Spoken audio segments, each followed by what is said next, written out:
आज हम सुनेंगे कौन कौन से दान कैसे करे। गंगा आदि सभी तीर्थों में, ब्राह्मणों के निवास स्थानों में, चंद्र और सूर्य ग्रहण काल में, संक्रांति में, अमावस्या तिथि में, उत्तरायण और दक्षिणायन, कर्क और मकर संक्रांतियों में, विषुव अर्थात मेष तथा तुला की संक्रांति में, व्यतिपात योग में, युगादि तिथियों में तथा अन्यान्य पुण्य कालों में उत्तम गोदान देना चाहिए।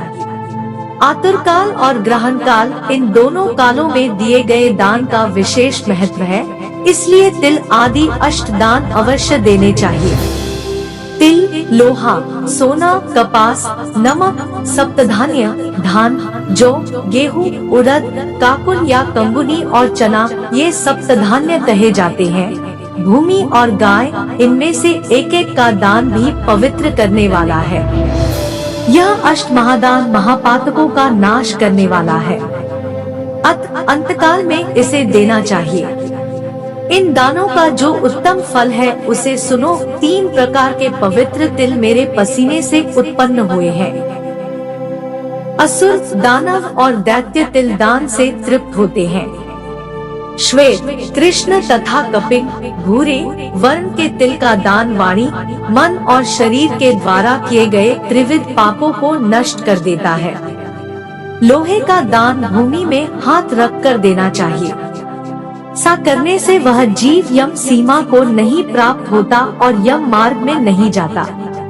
पाप कर्म करने वाले व्यक्तियों का निग्रह करने के लिए यम के हाथ में कुल्हाड़ी, मूसल, दंड, तलवार तथा छुरी शस्त्र के रूप में रहते हैं। यमराज के आयुधों को संतुष्ट करने के लिए यह लोहे का दान कहा गया है, इसलिए यमलोक में सुख देने वाले लोहदान को करना चाहिए।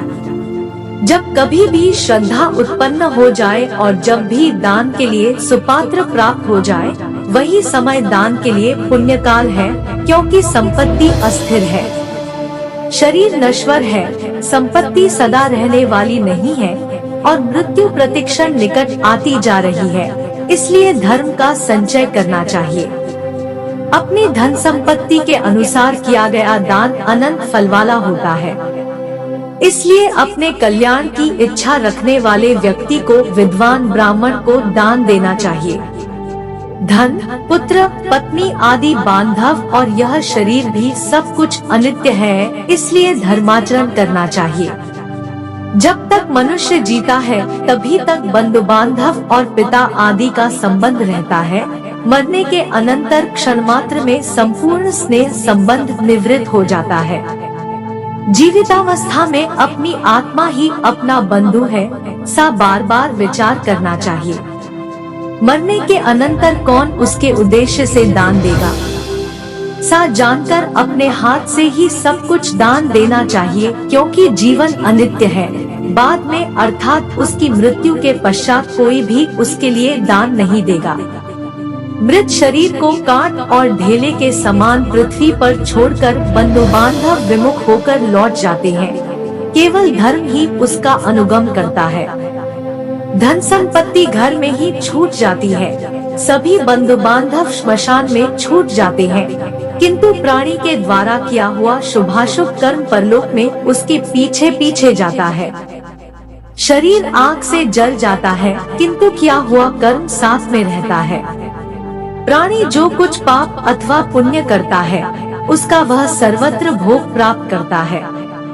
इस दुखपूर्ण संसार सागर में कोई भी किसी का बंधु नहीं है। प्राणी अपने कर्म संबंध से संसार में आता है और फल भोग से कर्म का क्षय होने पर पुण्य चला जाता है। माता पिता, पुत्र, भाई, बंधु और पत्नी आदि का परस्पर मिलन प्याऊ पर एकत्र हुए जंतुओं के समान अथवा नदी में बहने वाले काष्ठ समूह के समान नितांत चंचल अर्थात अस्थिर है। किसके पुत्र, किसके पौत्र, किसकी भार्या और किसका धन, संसार में कोई किसी का नहीं है। इसलिए अपने हाथ से स्वयं दान देना चाहिए। जब तक धन अपने अधीन है तब तक ब्राह्मण को दान कर दे, क्योंकि धन दूसरे के अधीन हो जाने पर तो दान देने के लिए कहने का साहस भी नहीं होगा। पूर्व जन्म में किए हुए दान के फलस्वरूप यहाँ बहुत सारा धन प्राप्त हुआ है, इसलिए साथ जानकर धर्म के लिए धन देना चाहिए। धर्म से अर्थ की प्राप्ति होती है, धर्म से काम की प्राप्ति होती है और धर्म से ही मोक्ष की भी प्राप्ति होती है, इसलिए धर्माचरण करना चाहिए। जो पुत्र पृथ्वी पर पड़े हुए आतुर पिता के द्वारा दान दिलाता है, वह धर्मात्मा पुत्र देवताओं के लिए भी पूजनीय होता है। माता पिता के निमित्त जो धन पुत्र के द्वारा सत्पात्र को समर्पित किया जाता है, उससे पुत्र, पौत्र और प्रपौत्र के साथ वह व्यक्ति स्वयं भी पवित्र हो जाता है। पिता के उद्देश्य से किए गए दान से 1000 गुना, बहन के उद्देश्य से किए गए दान से 10,000 गुना और सहोदर भाई के निमित्त किए गए दान से अनंत गुना पुण्य प्राप्त होता है। अगर आपको वीडियो अच्छा लगा हो तो चैनल को सब्सक्राइब करें। धन्यवाद।